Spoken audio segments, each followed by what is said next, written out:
এনবিটিভির পক্ষ থেকে সকলকে সালাম, আদাব, নমস্কার, আন্তরিক অভিনন্দন, প্রীতি এবং শুভেচ্ছা জানিয়ে আজকের লোকসভা পরিক্রমা মুর্শিদাবাদ লোকসভা কেন্দ্র, ঐতিহাসিক মুর্শিদাবাদ লোকসভা কেন্দ্র। এই মুর্শিদাবাদ একদা বঙ্গ, বিহার, উড়িষ্যার রাজধানী ছিল। ইংরেজ সেনাপতি রবার্ট ক্লাইভ এই মুর্শিদাবাদ শহরের রূপ দেখে বলেছিলেন লন্ডন থেকেও একটা সুন্দরী এবং সর্বাঙ্গ সুন্দরী মহানগরী। যে মহানগরীকে একদিন নাম দিয়েছিলেন মুর্শিদাবাদ রেখেও সিরাজনগর নবাব আলীবর্দী খাঁ, এবং তার নাতি, প্রাণপ্রিয় নাতি, তার নাম রেখেছিলেন সিরাজউদ্দৌলা। কেন? নবাব আলীবর্দী খাঁ ইরাকের লোক হলেও তার মামার বাড়ি ছিল ইরানের, বর্তমান ইরান এবং তৎকালীন পারস্যের সিরাজ প্রদেশের সিরাজনগরী। বিশ্বের কয়েকটা পর্যটন নগরীর মধ্যে সিরাজ তার স্থান করে নিয়েছে, পর্যটকদের কাছে একটা আকর্ষণীয় শহর। তাই তার নাতির নাম রেখেছিলেন সিরাজউদ্দৌলা, যার অর্থ দৌলতের শিখা বা প্রদীপ বা দৌলতের প্রাচুর্য। এই শহর নানান ঘাত প্রতিঘাতের মধ্য দিয়ে নিছকই একটা জেলা এবং একটা লোকসভা কেন্দ্র। এই লোকসভায় মোট 7টি বিধানসভা কেন্দ্র রয়েছে। কি কি? মুর্শিদাবাদ, ভগবানগোলা, রানীনগর, দমকল, হরিহরপাড়া, জলঙ্গি, করিমপুর। এই মুর্শিদাবাদ লোকসভার সঙ্গে সংশ্লিষ্ট নদিয়ার করিমপুর নামে আরেকটি বিধানসভা কেন্দ্র। এই লোকসভার মোট ভোটার কত? 17,22,752।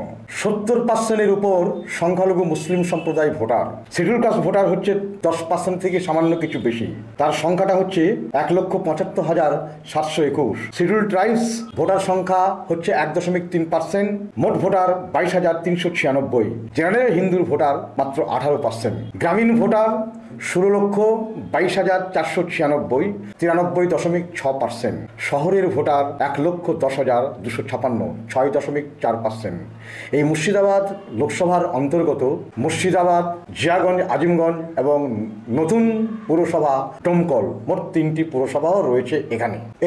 এই লোকসভার অন্তর্গত সব থেকে বড় সমস্যা যেমন একটা, সেটা হচ্ছে পদ্মা গঙ্গার ভাঙন, জলঙ্গি থেকে আপ টু মুর্শিদাবাদ পর্যন্ত। বিশেষ করে জলঙ্গি, রানীনগর এবং ভগবানগোলার আখেরিগঞ্জের যে পদ্মার ভাঙন প্রতি বছর মানুষের গ্রামের পর গ্রাম উজাড় করে দেয়। নির্মল চর এবছর যেখানে মানুষ বসবাস করছে, আগামী বছর সেখানে বাস করতে পারবে কিনা সন্দেহ আছে। এই আখেরিগঞ্জে অনেক সরকারি অফিসও ছিল।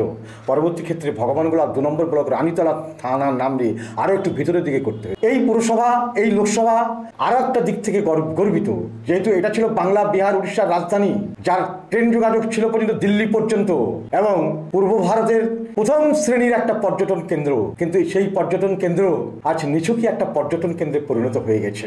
এই পর্যটন কেন্দ্রে বছরে কিছু না হলেও 10 লাখের উপর পর্যটক আছে। শুধুমাত্র পশ্চিমবঙ্গের পর্যটক নয়, আমাদের প্রতিবেশী রাষ্ট্র বাংলাদেশ থেকে পর্যটকরা এখানে আসেন, নেপালের পর্যটকরা এখানে আসেন, ভুটানের পর্যটকরা আসেন, এমনকি আসামের পর্যটকরা এখানে আসেন। অথচ এই পর্যটন নগরী থেকে প্রচুর পয়সা কামায় ভারত সরকারের প্রত্নতত্ত্ব বিভাগ, কিন্তু এই শহরকে নিয়ে, এই শহরকে আরও বৃহত্তম পর্যায়ের একটা ঐতিহাসিক পর্যটন নগরী করার ক্ষেত্রে সেরকম কোনো প্রয়াস কিন্তু না রাজ্য সরকারের না কেন্দ্রীয় সরকারের। এখানে প্রার্থী হয়েছেন সিপিআইএম এর রাজ্য সম্পাদক, যিনি কংগ্রেস সমর্থিত বাম প্রার্থী মোহাম্মদ সেলিম, ভালো পার্লামেন্টারিয়ান। এখানে প্রার্থী রয়েছেন তৃণমূলের আবু তাহের খান, তিনি বিগত 5 বছরের এখানকার লোকসভার জয়ী সাংসদ। এখানে প্রার্থী রয়েছেন গৌরী শঙ্কর ঘোষ, যিনি বর্তমানে মুর্শিদাবাদ বিধানসভা কেন্দ্রের বিধায়ক, ভারতীয় জনতা পার্টির। এখানে প্রার্থী রয়েছেন সোশ্যাল ডেমোক্রেটিক পার্টি অফ ইন্ডিয়ার রাজ্য সভাপতি তাইজুল ইসলাম। আরও অনেক প্রার্থী আছেন। এই মুর্শিদাবাদ পর্যটন কেন্দ্রকে বা ঐতিহাসিক প্রথম শ্রেণীর ঐতিহাসিক পর্যটন করার ক্ষেত্রে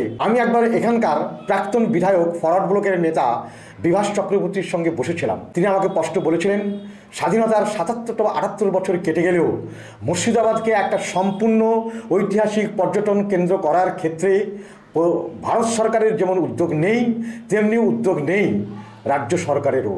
যে নবাব বাহাদুর ইনস্টিটিউশন বা যে হাজারদুয়ারি, কাটরা মসজিদ, কাঠগোলা বাগান এবং আরও অনেক কিছু আছে, মোহনলালের ভিটা, কাশিমবাজার কুঠি, রোয়ারেন হেস্টিংসের কবর, তার আরও বংশধরদের কবর, এই নসিপুর রাজবাড়ি, দেবী সিংয়ের বাড়ি, জগৎ শেঠের বাড়ি, মতিঝিল, হীরাঝিল, কিন্তু এগুলা চলে যাচ্ছে। মতিঝিল আজকে ব্যবহার করছে কোনো রাজনৈতিক কারবারি, এবং সেখানে ফি বাড়িয়ে দেওয়া হয়েছে 50 টাকা।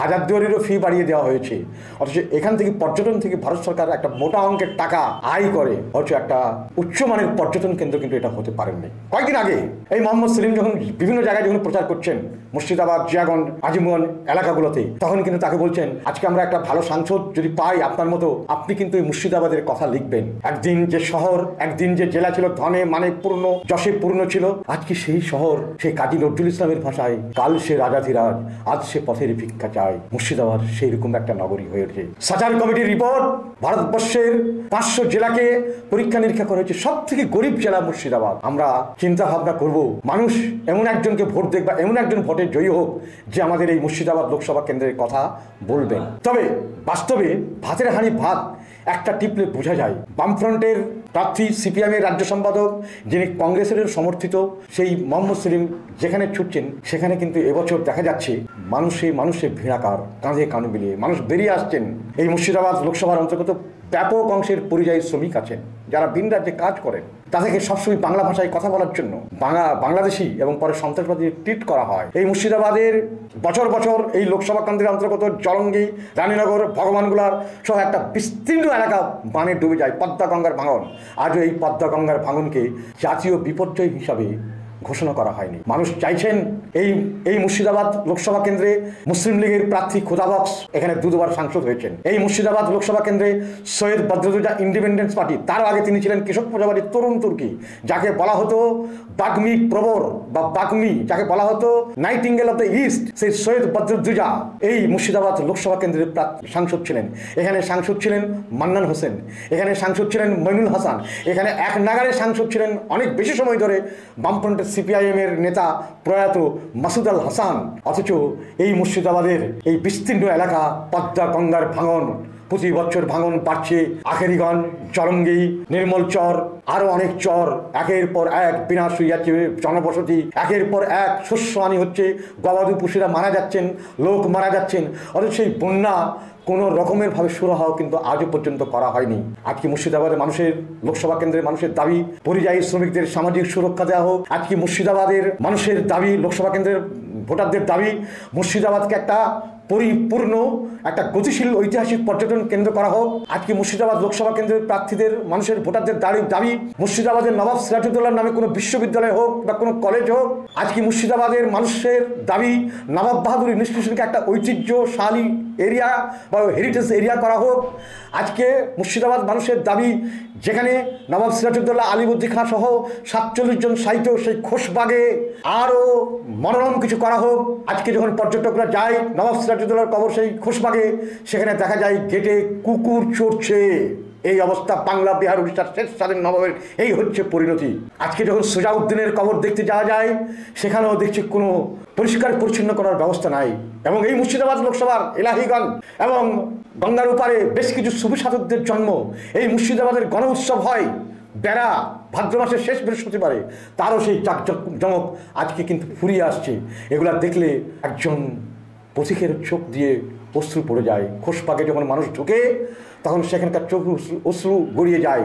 তাই মুর্শিদাবাদ মানুষ বলছে, অনেককেই দেখলাম, এবার যদি মোহাম্মদ সেলিম এখানে জিততে পারে তাহলে আমাদের এই কথাগুলো আশা করছি উনি সেগুলো তুলবেন। মুর্শিদাবাদ লালবাগ স্টেশনে সুপারফাস্ট ট্রেনগুলো দাঁড়ায় না। মুর্শিদাবাদের সঙ্গে অবশ্য নসিপুর ব্রিজের মাধ্যম দিয়ে আর একটা লাইন বার করা হচ্ছে দিল্লির সঙ্গে, সেটা অনেক কমপ্লিট হলেও সেটা এখনও পর্যন্ত চালু হয়নি। অবশ্য এই ক্ষেত্রে বহরমপুরের সাংসদ অধীর রঞ্জন চৌধুরী একটা বড় ভূমিকা তিনি পালন করেছেন। কিন্তু মুর্শিদাবাদকে নিয়ে যে যোগাযোগ ব্যবস্থা আরও গতিশীল করা, সেটা কিন্তু এখনও পর্যন্ত হয়ে ওঠেননি। মুর্শিদাবাদের মানুষ দাবি করছেন, আমরা অনেক সাংসদকে দেখলাম কিন্তু কেউ তো করেনি। এবার কি তাহলে মোহাম্মদ সেলিম করবেন?